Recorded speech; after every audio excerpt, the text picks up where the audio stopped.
Welcome to Toronto Talks, the podcast that brings you the most important stories about money, business, and technology.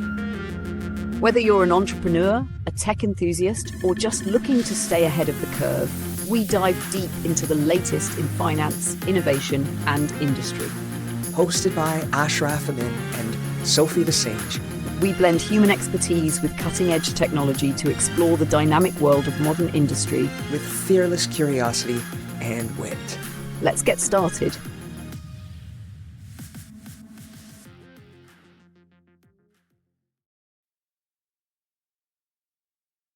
Welcome back to Toronto Talks, the podcast dedicated to uncovering the big ideas shaping our lives at the crossroads of money, business, and technology. I'm your host, Ash Amin, and as always, I'm joined by the insightful, the witty, and occasionally hilarious Sophie the Sage. Great to be back, Ash, and hello to all our listeners. Whether you're tuning in from your car, your office, or out on a walk, we genuinely appreciate you choosing to spend this time with us. Today's episode is one we've been especially excited about. We're diving headfirst into one of the most talked about, controversial, and transformative topics in the world today, Bitcoin. Over the past decade, Bitcoin has grown from being dismissed as an internet funny money into a global financial phenomenon, capturing the attention and skepticism of investors, economists, and everyday people alike. Now, we realize not everyone is sold on Bitcoin, and that's precisely why this conversation matters so much. Whether you're a skeptic, enthusiast, or somewhere in between, we're glad you're here to explore these ideas together. That's right, Ash. Bitcoin is often portrayed through simplistic narratives. It's either framed as the greatest technological advancement of our era, or as a speculative bubble ready to burst at any moment. But the truth is far more nuanced and far more fascinating. Bitcoin isn't just a cryptocurrency. It's an entirely new way to think about money, freedom, privacy, and even sovereignty. But before we dive in, here's a quick disclaimer. Today's discussion will cover a lot of ground, but we're still just scratching the surface. Understanding Bitcoin, blockchain technology, and the wider crypto ecosystem is a deep and ongoing journey, well worth taking, but longer than we could ever capture in a single episode. Exactly. So, for those of you eager to explore further, we highly recommend two exceptional books as starting points. The first is The Bitcoin Standard by Saifedean and Ammous, a foundational read that clearly explains the economics and philosophy underpinning Bitcoin. The second is The Price of Tomorrow by Jeff Booth, which explores the profound implications Bitcoin holds for the future of our economies and societies. And you can find links to these resources and additional recommendations in today's show notes. Consider this episode your personal invitation to dive deeper into the exciting world of Bitcoin. And we've packed today's episode full of value. We'll dive into Michael Saylor's most compelling insights on Bitcoin, break down and debate some of the biggest myths and fears surrounding it, and even have some laughs discussing the top 10 most confidently incorrect Bitcoin predictions ever tweeted. And stick around because we're also launching something brand new. The Toronto Talks weekly Bitcoin Scavenger Hunt, an interactive citywide adventure with real Bitcoin rewards. It's going to be a fantastic episode, informative, fun, and interactive. So without further delay, let's jump into Bitcoin's epic battle between revolutionary tech and its persistent skeptics.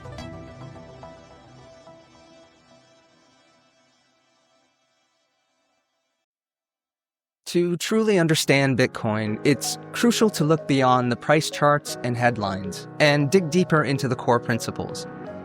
Few individuals articulate these principles as clearly and passionately as Michael Saylor, the CEO of Strategy and one of Bitcoin's most compelling advocates.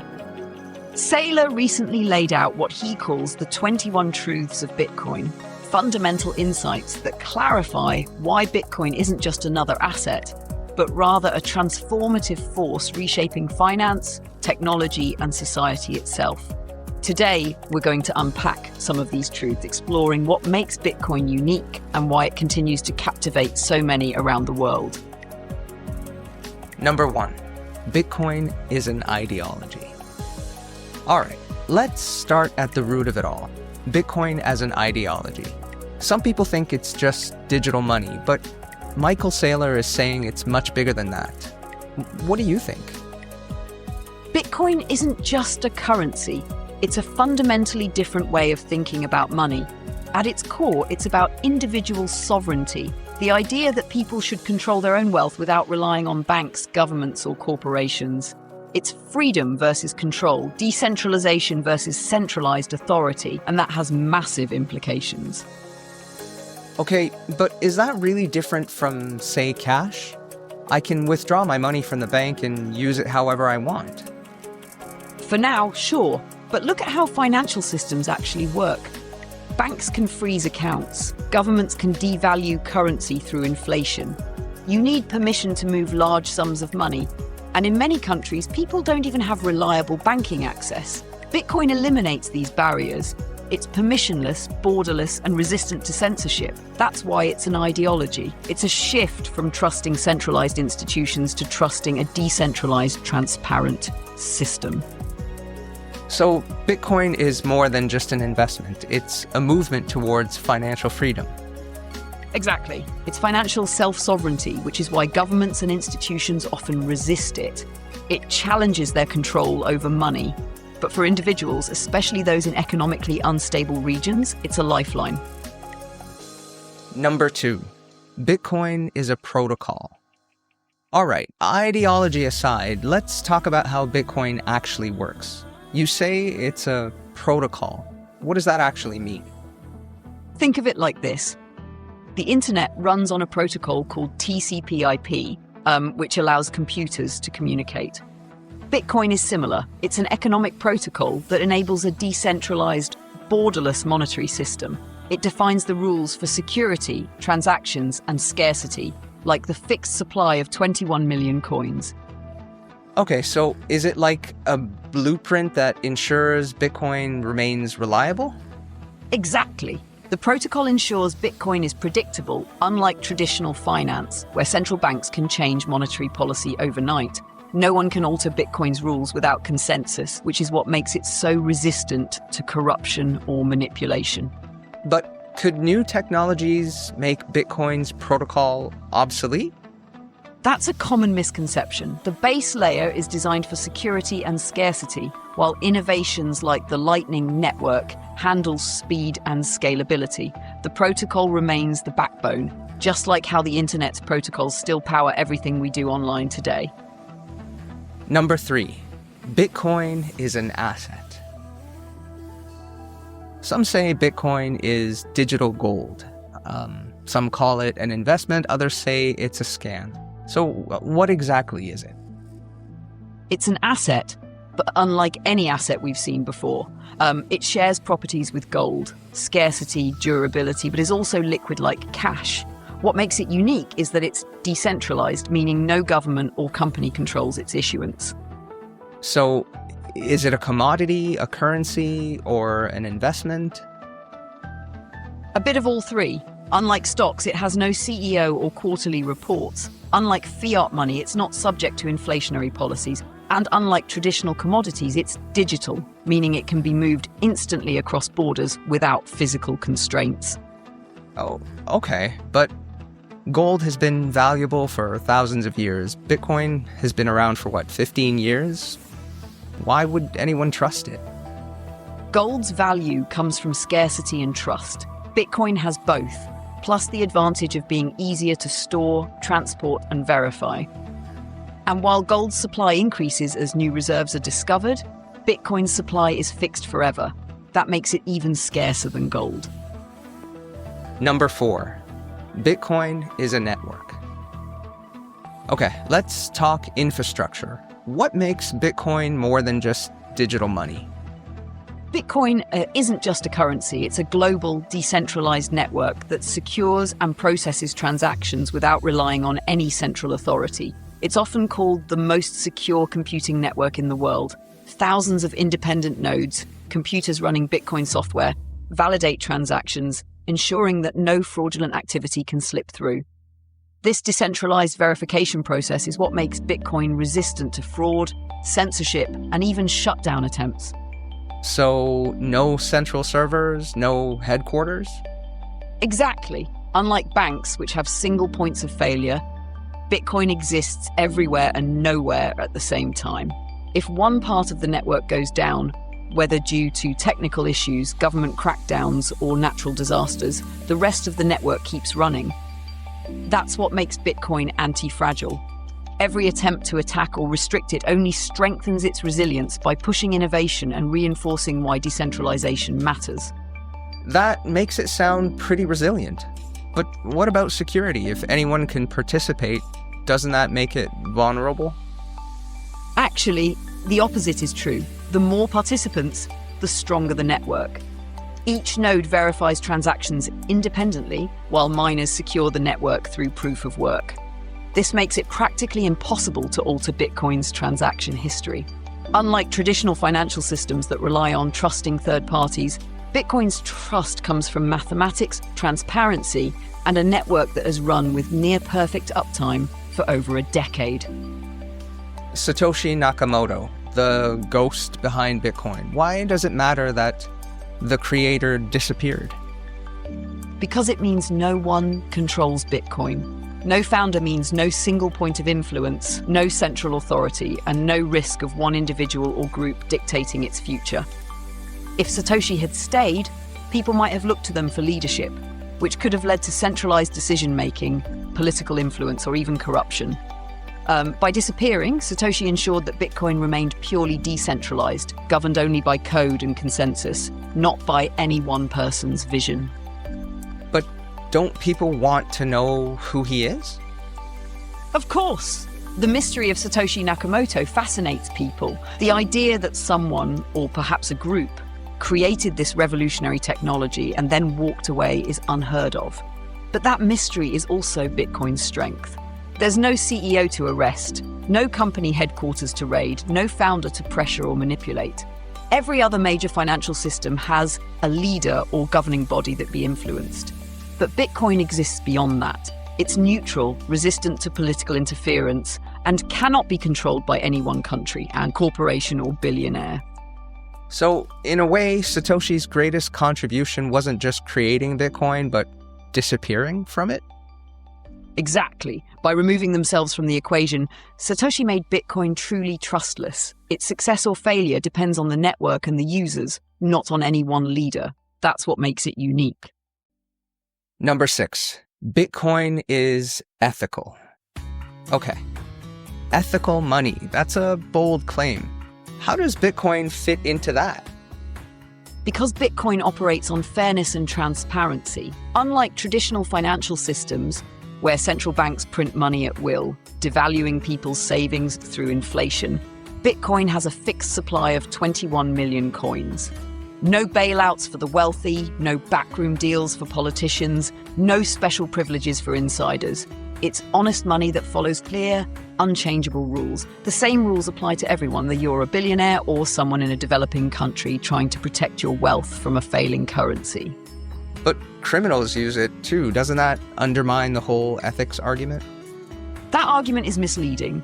Criminals use cash, bank accounts, offshore havens, even gold. That doesn't make those things unethical. In fact, Bitcoin is far less useful for crime than cash because every transaction is permanently recorded on the blockchain. Unlike paper money, which can vanish without a trace, Bitcoin leaves a transparent and immutable ledger of all transactions. Law enforcement agencies actually use blockchain analytics to track illicit activity far more effectively than with traditional financial systems. So basically the whole Bitcoin is for criminals argument is just fear-mongering? Pretty much. The vast majority of Bitcoin usage is legal and ethical. People using it for remittances, savings, and protection against inflation. The real question is, why do governments and banks fear a system that empowers individuals with financial sovereignty? Number 7. Bitcoin is a commodity.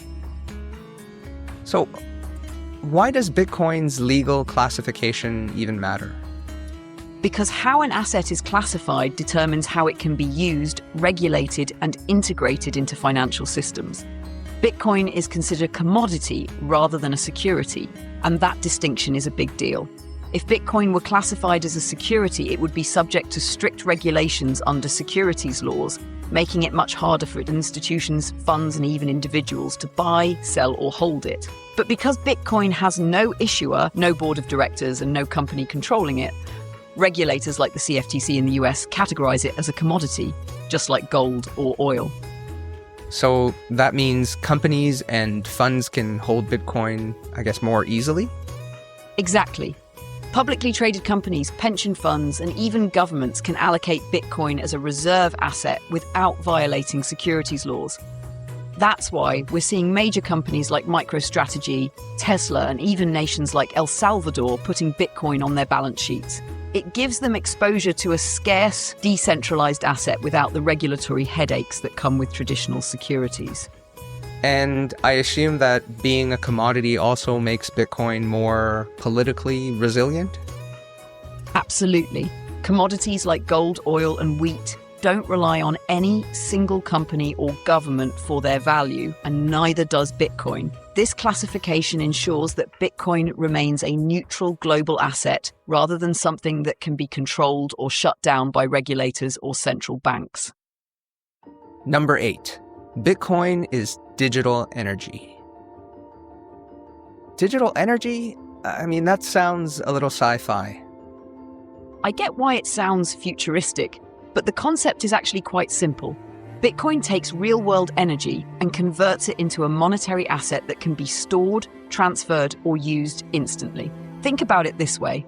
Traditional energy sources like oil, gas, or electricity are difficult to move and store over long distances. You can't just put electricity in a vault and use it years later. But Bitcoin mining changes that. Miners use electricity to solve complex cryptographic puzzles, securing the network and creating new Bitcoin in the process. Once that Bitcoin is created, it becomes a form of digitally stored energy, transportable anywhere in the world without any physical infrastructure. So, instead of trying to store energy in a battery or a power grid, Bitcoin lets you store it as money? And here's where it gets really powerful.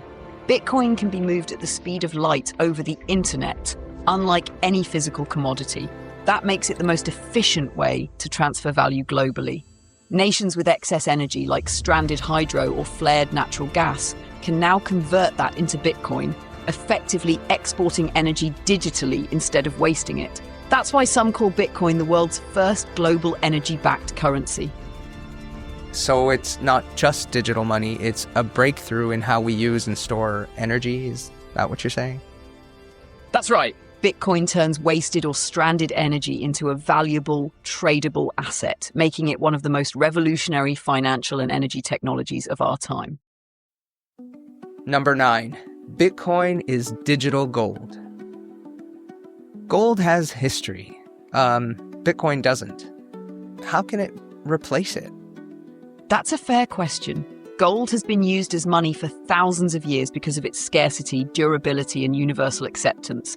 But Bitcoin improves on gold in every way that matters in the digital age. Think about it. Gold is scarce, but we keep discovering more of it, and new mining technology allows us to extract it faster.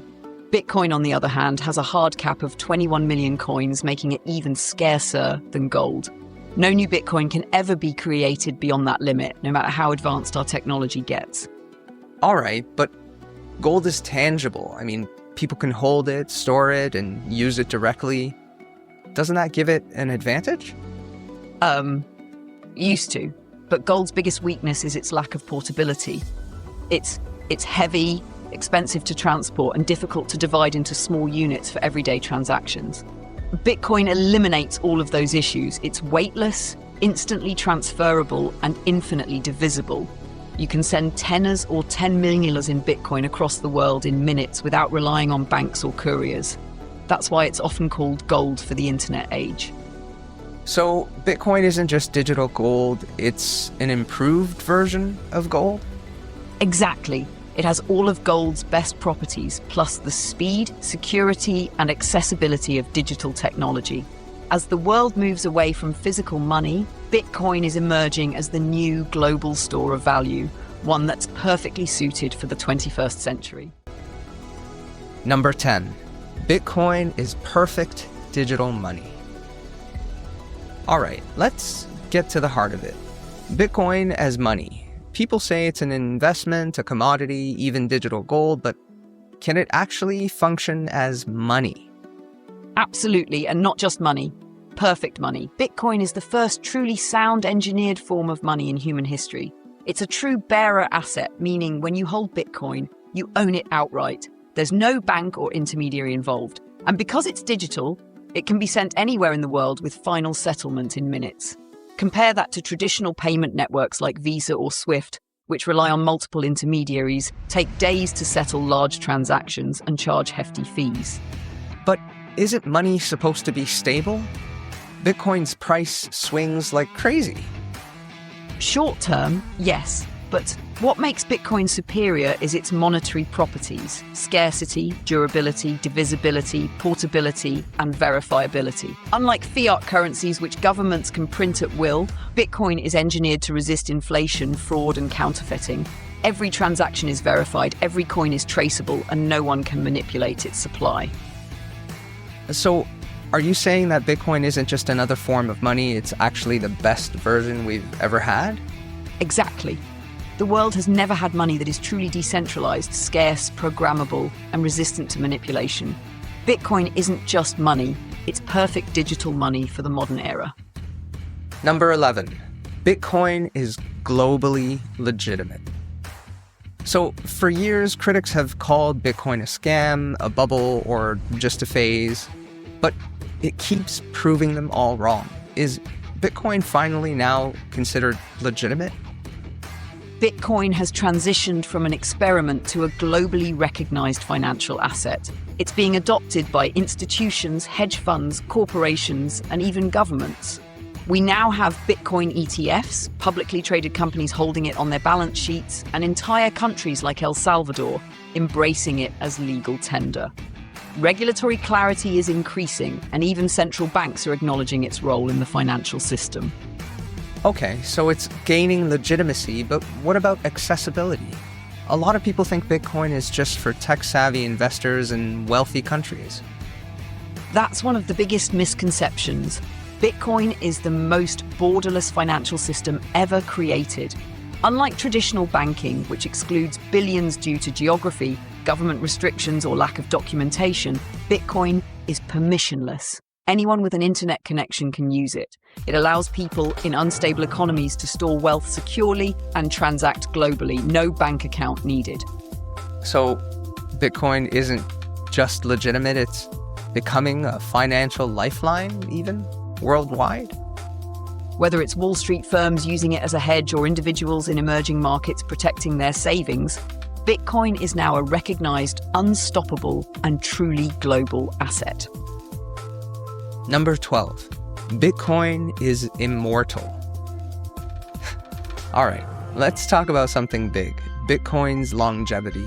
People say it's just a fad, that something better will come along, but others claim Bitcoin is immortal. What is the case for that? Think about what makes something immortal. It has to outlast institutions, governments, and even technological shifts. Bitcoin is designed to do exactly that. It's an open source protocol, meaning as long as people run the software, it will exist. Unlike corporations that rise and fall or fiat currencies that get devalued, Bitcoin has no CEO, no central control, and no expiration date. Its rules, like the 21 million coin cap, are mathematically hard-coded, ensuring its longevity. But can't a newer, better version of Bitcoin come along and replace it? That's what people thought about gold, yet it remained money for thousands of years. But Bitcoin isn't just gold, it's digital, portable, and constantly improving through software upgrades. And because of its massive network effect, the millions of people using and securing it, replacing Bitcoin would be like trying to rebuild the internet from scratch. It's already too big, too widely adopted, and too deeply integrated into the financial system to be dethroned. So owning Bitcoin isn't just about today, it's a permanent stake in the future? Exactly. Bitcoin is a permanent share of the world's wealth, a financial constant that could outlive every system we know today. Number 13. Bitcoin is an economic and defense system. Bitcoin as an economic force, I get that, but a defense system? That sounds like a stretch. How does Bitcoin play into national security? It's not a stretch at all. Think about it. Bitcoin is more than just money. It's a global digital energy network. Countries and corporations are realizing that controlling Bitcoin's mining infrastructure, its hash power, translates into strategic power. A nation with significant Bitcoin mining capacity can secure wealth outside the reach of foreign influence, reduce dependence on traditional financial systems, and even protect itself from economic sanctions. Okay, so mining isn't just about making money, it's actually a form of economic sovereignty. Exactly. In the past, control over physical resources like oil and gold shaped global power. Today, digital resources like Bitcoin mining and cryptographic security are becoming just as important. Nations that invest in Bitcoin infrastructure aren't just securing an asset, they're securing economic independence. This is why some countries fear Bitcoin. It removes their ability to control and manipulate currency through inflation. And from a defense perspective, how does that play out? Bitcoin is resilient to cyber attacks because of its decentralized nature. No government or hacker can take down the network. It's the only financial system that can withstand global conflict, political instability, or a total internet shutdown, making it a financial and digital fortress for those who understand its strategic importance. Clearly, Michael Saylor's insights go far beyond investment advice. They invite us to reconsider how we view money, trust, and the fundamental building blocks of society. Bitcoin isn't just a currency or an asset, it's an idea powerful enough to potentially reshape our world. And that's precisely why these truths matter. They help us navigate the complexities surrounding Bitcoin, separating reality from hype. Whether you're already a Bitcoin believer or still skeptical, reflecting on these ideas provides valuable context for understanding the impact this revolutionary technology may have on our collective future.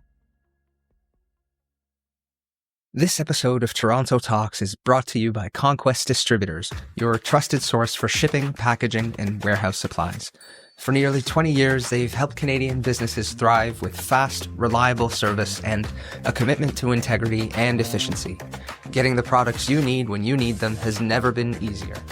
Now, let's talk about something real. With the latest round of tariffs coming from south of the border, supporting Canadian manufacturers and supply vendors isn't just good for business, it's good for Canada.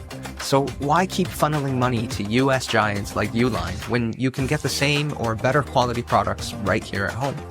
When you choose Conquest Distributors, you're not just getting top-tier packaging, shipping, and warehouse essentials at competitive prices. You're investing in local businesses, strengthening Canadian supply chains, and keeping economic power here at home where it belongs. With fast, reliable fulfillment, an easy-to-use online store, and a team that genuinely cares about your success, Conquest Distributors proves that Canadian businesses can compete and win on quality and service. And now, to make it even easier, Toronto Talks listeners get to enjoy 15% off their first online order with promo code TALK15. Head on over to conquestdistributors.ca and see for yourself. That's conquestdistributors.ca, your trusted business supply partners. Now, back to the show. All right, so while Bitcoin's revolutionary potential is clear, the path hasn't always been without controversy. The cryptocurrency space has been plagued by myths, fears, and skepticism, commonly known in the community as FUD, or fear, uncertainty, and doubt. Today, we're going to tackle some of the most persistent Bitcoin myths head on. By confronting and debunking these misunderstandings directly, we aim to offer clarity and context. Whether you're crypto-curious, skeptical, or a believer defending Bitcoin in friendly debates, this segment will arm you with facts, perspectives, and a clearer understanding. Myth number 1. The Bitcoin license is controlled by MIT. All right, let's kick things off with a big one. Apparently, Bitcoin is secretly controlled by MIT. Sophie, do we need to start looking for hidden Ivy League conspiracies? Only if you think MIT also secretly controls the internet, Linux, and half the open source software we use every day. Wait, what do you mean? The confusion comes from Bitcoin being licensed under the MIT open source license, which, despite the name, has nothing to do with MIT as an institution. It's just a standard license that allows anyone to use, modify, and distribute the software freely. The same license is used for major projects like the Linux operating system and countless other tech innovations. It's about transparency, not control. So to be clear, MIT doesn't hold some secret key to Bitcoin? Nope. If MIT actually controlled Bitcoin, do you think governments would have spent years trying to regulate or ban it? The whole point of Bitcoin is that it's decentralized. No single institution, government, or university can dictate its future. All right, so much for that conspiracy. I guess the only real link between Bitcoin and MIT is that a bunch of their students probably got rich mining it back in 2010. Exactly. And if they held on to it, they probably never graduated. They just retired early. Myth number 2. Bitcoin uses an NSA-created hashtag algorithm, making it insecure. All right, here is a question that keeps popping up. Bitcoin runs on SHA-256, which was developed by the NSA. Should we be worried about a secret backdoor? I get why people are suspicious. NSA and trust don't exactly go hand in hand. But let's take a step back. SHA-256 isn't some secret, shadowy algorithm. It's a well-documented, publicly available cryptographic function that's been tested for over 2 decades. It's used in online banking, military communications, and even securing nuclear codes. But isn't it possible they built a flaw into it, something only they know about? Possible? Sure, but think about it. Bitcoin is the most heavily scrutinized open source project in financial history. Every top cryptographer and security researcher in the world has pored over its code for years. If there were a weakness, it would have been found by now. Plus, SHA-256 is just one layer of Bitcoin's security. Breaking it wouldn't just be difficult, it would be practically impossible with today's computing power. So if someone claims the NSA controls Bitcoin because they made SHA-256, then they don't understand cryptography. Bitcoin security isn't about who invented a formula, it's about whether it holds up to global real-time stress testing. And so far, it's bulletproof. Myth number 3. Satoshi Nakamoto's anonymity implies government control or compromise. All right. This is a fun one. Satoshi Nakamoto, the mysterious creator of Bitcoin.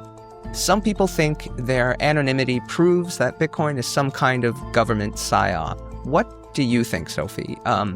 Deep state plot or just a really private genius?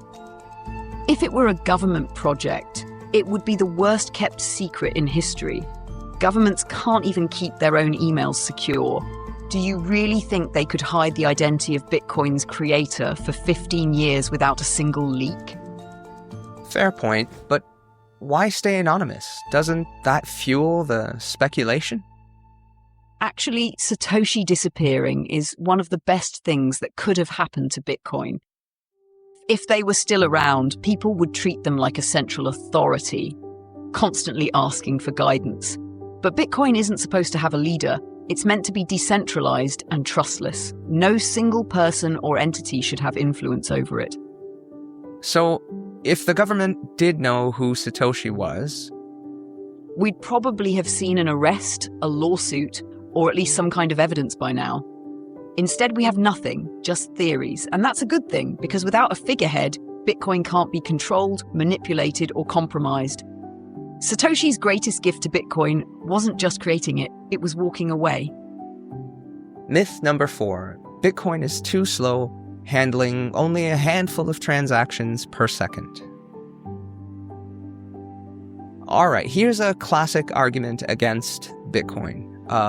It's too slow. 7 transactions per second or something like that.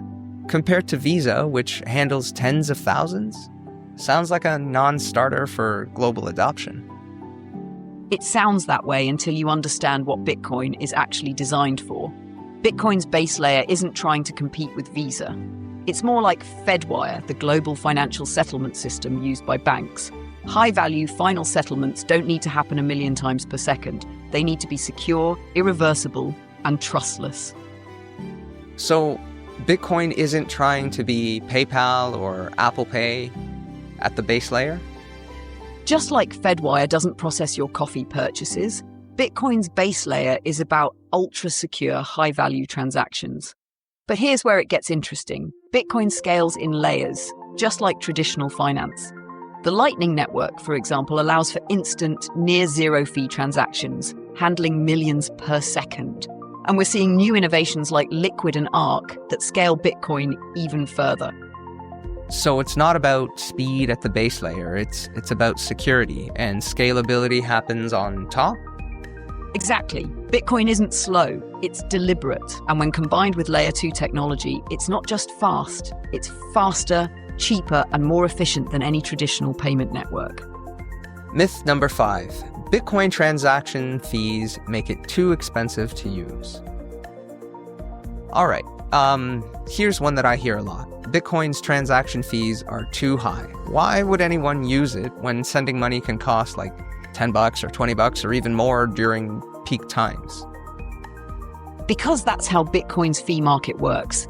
It's a voluntary system where users can choose how much they want to pay depending on network demand and urgency. If you want instant confirmation during peak congestion, you'll pay more. But if you're patient, you can set a lower fee and still get your transaction through when the network clears up. Okay, but let's be real. If I just want to buy a cup of coffee, I'm not going to be paying a $10 fee. You wouldn't, and that's where Layer 2 solutions like the Lightning Network come in. Lightning lets users send Bitcoin almost instantly, with fees that are fractions of a cent. It's designed exactly for everyday transactions, buying coffee, sending micropayments, or tipping online. So when people say Bitcoin is too expensive to use, they're usually talking about on-chain transactions, which are more like international wire transfers, not everyday payments. So the base layer is for security and final settlement, and Lightning is for speed and affordability? Exactly. Just like you wouldn't use Fedwire to buy a sandwich, you wouldn't use Bitcoin's base layer for small purchases. That's what Lightning is for, instant, near-zero cost transactions at global scale. Myth number 6. Bitcoin can't scale effectively for widespread adoption.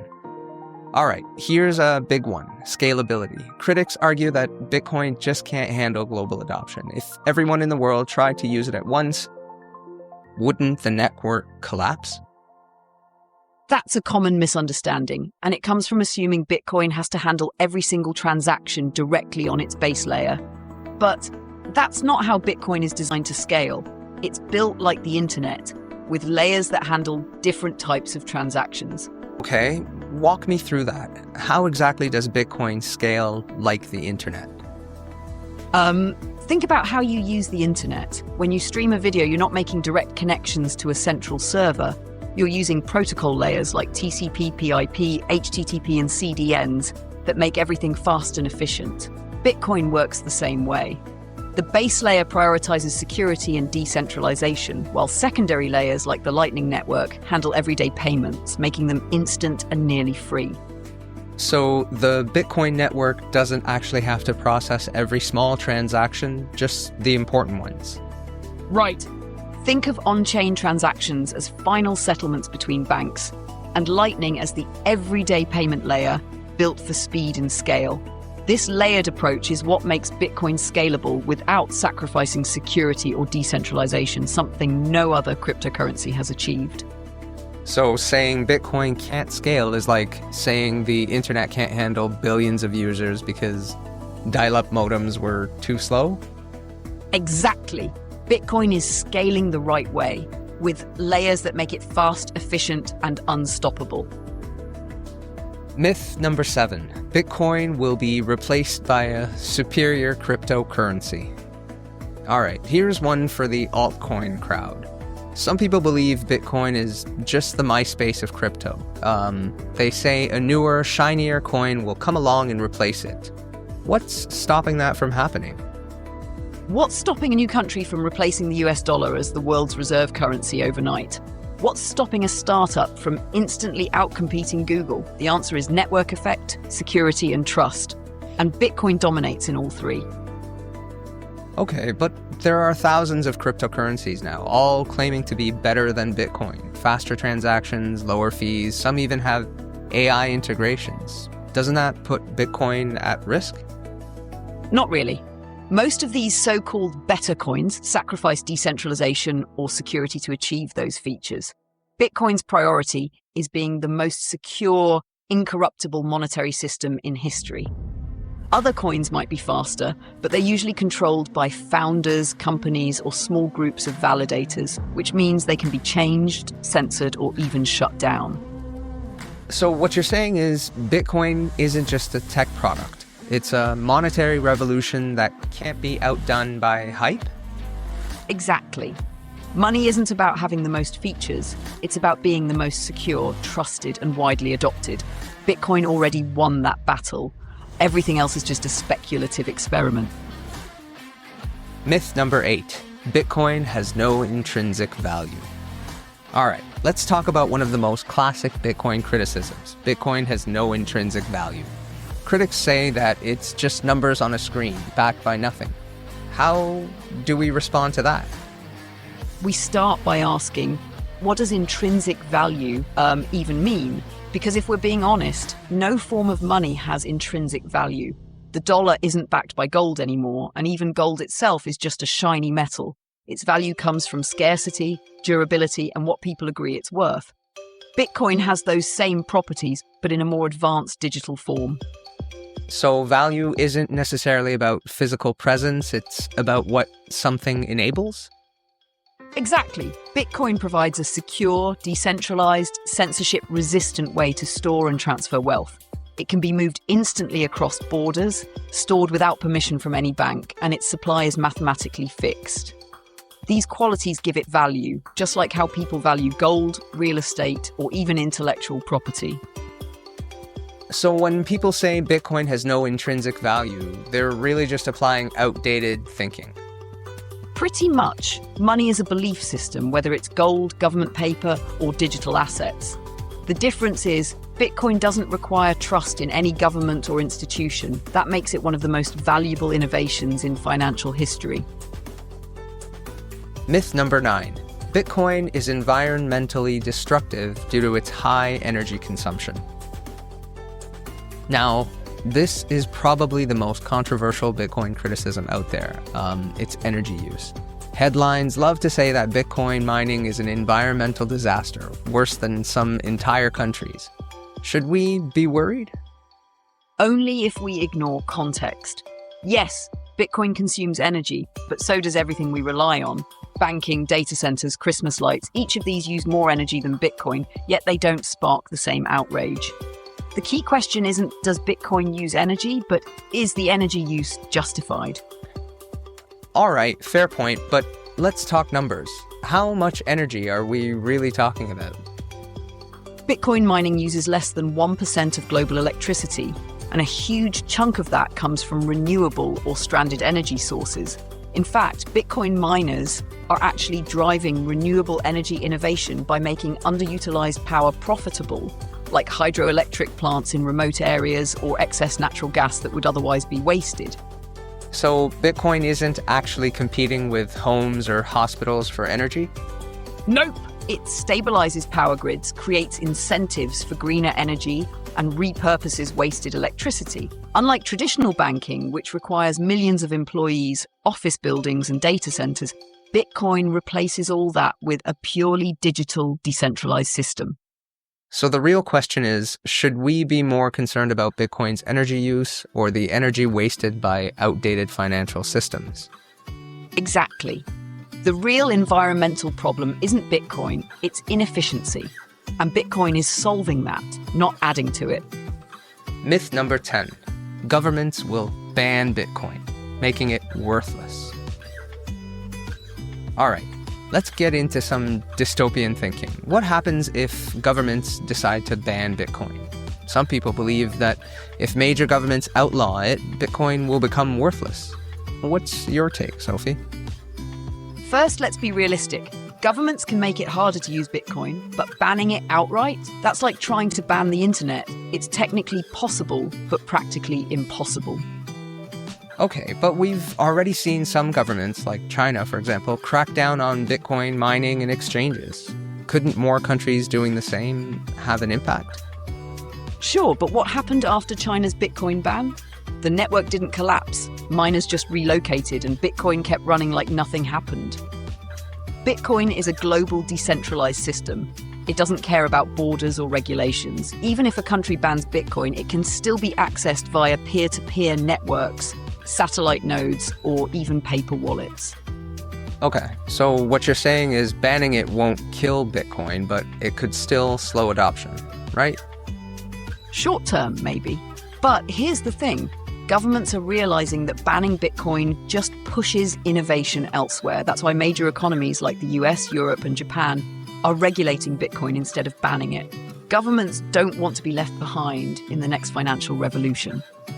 So I guess the real question isn't will Bitcoin be banned, but rather it's which government will embrace it first? Exactly. And the ones that do will benefit the most. It's clear that many common criticisms of Bitcoin arise from misunderstandings or outdated perspectives. As Bitcoin continues to evolve and mature, myths like these are regularly debunked by developments in technology, economics, and regulation. That's why informed dialogue is crucial. By engaging with these myths directly, we empower ourselves to make clearer, more informed decisions about the role Bitcoin might play in our lives, our economies, and our global financial system. And we'd love to hear your perspective. If you've reconsidered your stance after hearing these points, or even if you're still skeptical, let us know on social media. And now, after diving deep into the truths and myths surrounding Bitcoin, it's time to shift gears and have some fun. As we've seen, Bitcoin often invites passionate opinions, and sometimes those opinions age like milk rather than fine wine. Exactly. In this segment, we're counting down the 10 most confidently incorrect viral tweets and quotes about Bitcoin ever made. These are statements made by well-known figures, economists, investors, and public commentators that ended up being memorably off the mark. So, let's enjoy a few laughs while reminding ourselves that even experts can sometimes get it spectacularly wrong. All right, so the first one is from economist Nouriel Roubini back in 2018, where he tweeted, "Crypto bubble burst, crypto apocalypse is here." Well, that sounds dramatic. Sophie, did we miss the apocalypse, or what happened here? I think Nouriel might have jumped the gun a bit. Economists often underestimate Bitcoin's resilience because they view it strictly through traditional financial models. Clearly, Bitcoin didn't just survive, it thrived. All right, the second one is from Nassim Nicholas Taleb, an author. In 2021, he tweeted, "Bitcoin is too volatile for currency." Nassim Taleb is a respected thinker. Did he have a point about volatility, Sophie? Initially, yes, but Bitcoin's evolved from a simple currency to a broader store of value. Over time, the volatility has decreased significantly, especially with growing institutional adoption. Okay. The third one is from famed economist Paul Krugman back in 2018, where he wrote, "Bubble wrapped in techno-mysticism" about Bitcoin. So, Krugman calls it techno-mysticism. That sounds like magic. Are we believers in magic now? Every groundbreaking tech initially sounds like magic or mysticism. Krugman's skepticism isn't unusual, but Bitcoin's continued institutional adoption is proving there's something substantial beyond mere hype. All right, number 4 on our list is from Joseph Stiglitz in 2017, where he wrote, "Bitcoin ought to be outlawed." Strong words from a Nobel laureate, Sophie. Was outlawing Bitcoin ever realistic? Governments quickly realized that prohibition wasn't feasible or beneficial. Instead, regulation and acceptance grew, strengthening Bitcoin's global legitimacy rather than eliminating it. All right, number 5 is from Robert J. Schiller back in 2014. Remarkable example of a bubble. Another Nobel Prize winner calling it a bubble. What's your take here, Sophie? Labeling Bitcoin as just another bubble oversimplifies the disruptive impact of technology. Bubbles don't typically last over a decade or keep rebounding stronger each time. Okay, number 6 on our list is from Warren Buffett back in 2018, where he tweeted, "Cryptocurrencies will end badly." So, Buffett rarely gets it wrong. Was he off here, Sophie? Buffett historically dismisses technology until it proves itself, like he initially did with the internet. Ironically, his own investments have started to indirectly embrace crypto, suggesting even legends evolve. Okay, number 7 is from Jamie Dimon back in 2017. Bitcoin is a fraud. Dimon called Bitcoin a fraud, yet now JP Morgan is knee-deep in blockchain. What's happening here? It's a classic case of initial skepticism turning into active participation. Banks dismissed Bitcoin until they understood its strategic importance. Now JP Morgan is among blockchain's biggest institutional players. Okay, number 8 comes to us from Kevin O'Leary back in 2019. Bitcoin is garbage. Impossible liquidity. Mr. Wonderful didn't mince words. Is Bitcoin still garbage, Sophie? Apparently not to him. Kevin O'Leary later became a major Bitcoin investor. Turns out liquidity improved dramatically as institutional trading platforms matured. All right, number 9 is from the famous Peter Schiff back in 2018. Bitcoin nearing death spiral. Wow, sounds ominous. Peter Schiff predicted Bitcoin's death spiral repeatedly. Did we miss the funeral? He fundamentally misunderstood Bitcoin's mining economics. Ironically, Bitcoin continues to outperform Schiff's favorite asset, gold, by a wide margin. Okay, and last on our list, number 10 is from Charlie Munger back in 2018. Bitcoin is worthless artificial gold. Oof. Wow. Fair assessment? Well, Bitcoin did become digital gold, far from worthless. Munger's perspective reflects a generational divide. Younger investors clearly see intrinsic value in digital assets, redefining how we think about wealth. These tweets and quotes clearly highlight one simple truth.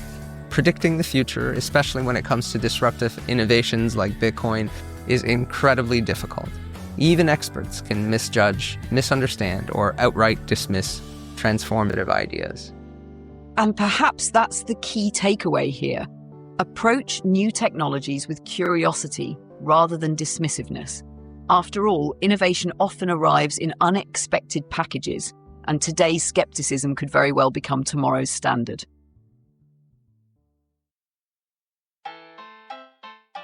All right, listeners, it's that exciting moment you've all been waiting for. Today, we're thrilled to officially kick off the Toronto Talks weekly BTC Scavenger Hunt. Here's how it works. Every week, we're going to hide a special QR code somewhere in Toronto.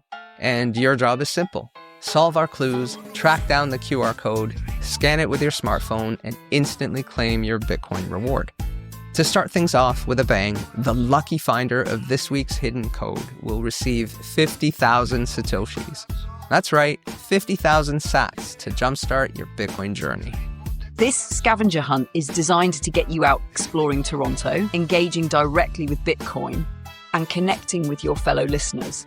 Remember, each week's prize is separate from and in addition to our regular BTC rewards for community engagement and participation. This is an extra opportunity exclusively for our adventurous listeners who love solving riddles, exploring hidden gems around the city, and earning Bitcoin along the way. So, are you ready for your first clue? Here we go. When nature blooms and engines rest, crypto treasure waits in market's zest. Seek the car that never rolls, hidden near its green is digital gold.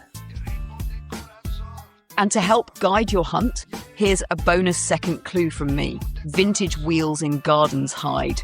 where food and flowers side by side. Find the code where time stands still. Claim your sats and feel the thrill. Think you've cracked the riddle? Get out there quickly, because the first person to find and scan the QR code will instantly claim the prize of 50,000 sats. Even if you're not first, we encourage you to join the fun and share your adventure. For participation details, eligibility, disclaimers, and official rules, visit the FAQs and official rules sections on our website at torontotalks.ca. And don't forget, we'd love to see your scavenger hunt adventures. Snap a picture or record a video of your journey, tag us, and use the hashtag TorontoTalksBTC on social media. Whether it's your detective skills, the thrill of the find, or just a fun moment along the way, we want to celebrate it with you. We'll feature the best stories in upcoming episodes, so get out there, embrace the hunt, and claim your Bitcoin reward. Good luck, happy hunting, and stay curious, Toronto. Well, folks, that brings us to the end of another captivating episode of Toronto Talks. Today, we dove deep into Bitcoin's profound potential, unpacked persistent myths, laughed at some boldly confident but ultimately incorrect predictions, and launched our exciting weekly BTC scavenger hunt. It's clear that Bitcoin isn't just another trend, it's a transformational shift reshaping our understanding of money, economics, and freedom. One of the most compelling takeaways today is how consistently revolutionary technologies like Bitcoin face skepticism, resistance, and misunderstanding at first. Just as the internet was once dismissed as a passing fad, Bitcoin continues to push forward, challenging traditional economic thinking and financial systems. It asks us to rethink trust, away from institutions and toward transparent, mathematically verifiable systems. Exactly. Bitcoin's real impact lies in its philosophical core, decentralization, freedom, and individual sovereignty. These aren't just buzzwords, they're foundational shifts in how our world could operate. In a global economy historically defined by borders, gatekeepers, and institutional control, Bitcoin is quietly, and sometimes not so quietly, rewriting the script. That philosophical shift is already resonating globally. From emerging markets leveraging Bitcoin to escape inflationary currencies and economic oppression, to global businesses embracing it as an asset class, the technology is becoming integrated into the very fabric of international finance. Bitcoin isn't just a technology, it's increasingly viewed as a lifeline, a form of empowerment, and a tool for financial inclusion. And looking ahead, the potential implications are profound. We're witnessing the birth of a new economic paradigm. As Bitcoin matures, it could redefine the role of central banks, reshape monetary policy, and even shift geopolitical power struggles. Nations and organizations adopting this technology early may position themselves as leaders in the next era of global economic innovation. Ultimately, Bitcoin represents more than just money. It's a powerful tool for reshaping personal freedom in an increasingly centralized world. Yet, it's essential we approach this shift thoughtfully. Bitcoin's rise demands thoughtful conversations around energy use, environmental impact, and ethical considerations. Like all powerful technologies, it holds immense potential for good, but also requires careful stewardship and responsible integration into society. And that's why conversations like the one we've had today matter so much. They allow us to explore complex issues openly, address misconceptions, and envision a future where technology serves humanity's best interests.